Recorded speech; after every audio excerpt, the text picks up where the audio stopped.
Bismillahirrahmanirrahim. Урматтуу бир туугандар, бул дүйнөдө ар бир адам баласынын жашоосунда алдына койгон максаттары, тилектери болот. Жана ар бир адам ошол максатына, тилегине жетүү үчүн көптөгөн аракеттерди, иш аракеттерди жасап аракеттенет. Бүгүн биз бул сабагыбызда адамды максатына жеткирүүчү, анын тилектерине жеткирүүчү bir ayаттын фазилети туурасында айтып өтөбүз.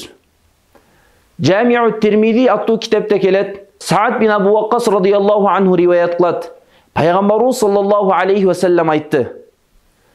Юнус алейхиссалам качан балык аны жутуп алганда, ал бул дуаны окуйт. Ла илаха илля анта субханака инни кунту миназ залимин. Урматтуу туугандар, бул дуа Анбия сүрөсүнүн 87 аятында келет.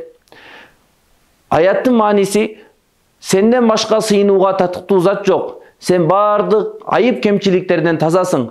Албетте мен өз жаныма зулум кылуучулардан болдум деген дуа.